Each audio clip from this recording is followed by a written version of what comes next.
આજે આપણે એક એવી સફર પર નીકળવાના છીએ, એક એવી યાત્રા જે આપણને બતાવશે કે કેવી રીતે એક માતાનું સ્વાસ્થ્ય, એક બાળકનું પોષણ અને શિક્ષણની શક્તિ આ બધું એકબીજા સાથે જોડાઈને એક ઉજ્જવળ ભવિષ્યનો પાયો નાખે છે.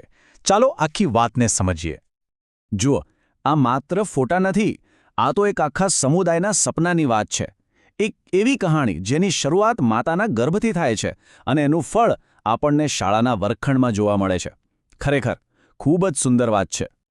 તો સવાલ એ થાય કે આ બધા પાછળનો હેતુ શું છે? શું છે આ મિશન? વાત બહુ સીધી અને સરળ છે. જો એક મજબૂત રાષ્ટ્ર બનાવવું હોય તો શરૂઆત મજબૂત પરિવારોથી જ કરવી પડે, એક ઘરથી. અને આ મિશનના 3 મુખ્ય પાયા છે. પહેલું, સક્ષમ પરિવાર, કારણ કે બધી જ શરૂઆત ત્યાંથી જ થાય છે.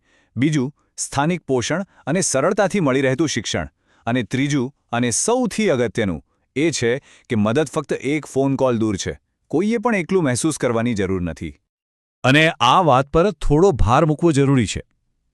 એ જાણવું ખૂબ જ જરૂરી છે કે જેઓ સંભાળ રાખી રહ્યા છે તેઓ એકલા નથી. માર્ગદર્શન અને ટેકો બધું જ ઉપલબ્ધ છે. બસ એક ફોન જ કરવાનો છે. તો ચાલો હવે આ સફરના પહેલા અને કદાચ સૌથી મહત્વના પડાવ પર જઈએ, અને એ છે માતૃશક્તિ, એટલે કે જીવનનો પાયો. અહીંયા બધી વાત માતાના સ્વાસ્થ્ય અને તેની શક્તિની આસપાસ ફરે છે. ખબર છે, એક સ્વસ્થ ભવિષ્યની શરૂઆત ક્યાંથી થાય છે? બાળકના જન્મ પહેલાં જ. ગર્ભવતી માતા માટે સંતુલિત અને સ્થાનિક આહાર કેટલો જરૂરી છે એના પર જ આવનારા બાળકની શક્તિનો બધો આધાર છે. આ વાક્યને જરા ધ્યાનથી સમજો. આ માત્ર એક લાઈન નથી, આ આખા વિચારનો પાયો છે. સાચી શરૂઆત અહીંથી જ થાય છે.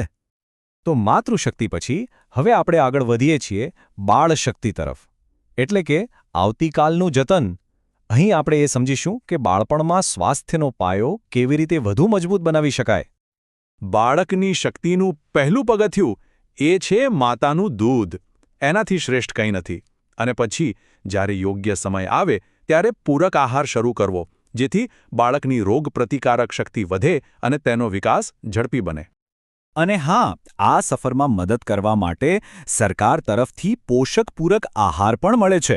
આ પેકેજ એ સુનિશ્ચિત કરે છે કે દરેક બાળકને જરૂરી વિટામિન્સ અને મિનરલ્સ મળે, જેથી કોઈ પણ બાળક વિકાસમાં પાછળ ન રહી જાય. શરીર સ્વસ્થ થઈ ગયું. હવે વારો છે મનના ખોરાકનો, એટલે કે આપણો ત્રીજો પડાવ, વિદ્યા. ચાલો જોઈએ કે શારીરિક સ્વાસ્થ્ય અને શીખવાની ક્ષમતા વચ્ચે શું સંબંધ છે.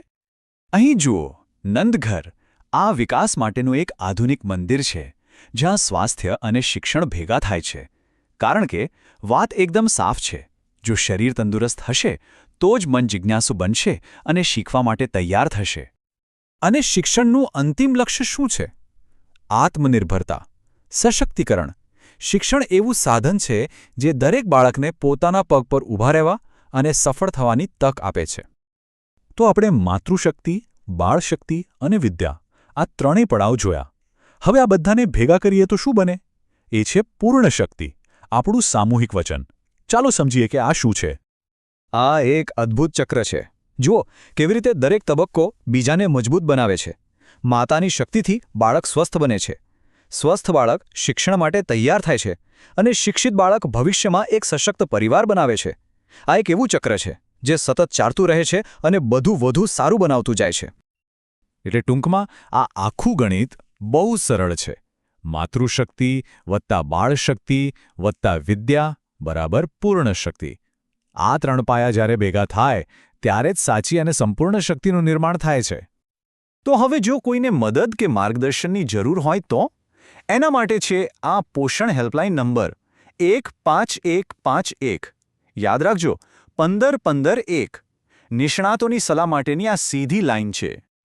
શું મનમાં એવા સવાલ આવે છે કે માતાએ શું ખાવું જોઈએ, કે પછી બાળકના વજન કે વિકાસની ચિંતા થાય છે? જો હા, તો યાદ રાખો કે આ બધા સવાલોના જવાબ ફક્ત એક ફોન કોલ દૂર છે. આ હેલ્પલાઇન આ જ માટે છે. અને અંતે આ માત્ર કોઈ સરકારી યોજના કે મિશન નથી. આ એક સહિયારું વચન છે, આપણું સૌનું. ચાલો સાથે મળીને દરેક ઘરને સ્વાસ્થ્ય અને શિક્ષણનું કેન્દ્ર બનાવીએ. કારણ કે આ આપણા સૌની સહિયારી જવાબદારી છે અને આમાં જ આપણા સૌનું ઉજ્જવળ ભવિષ્ય છે.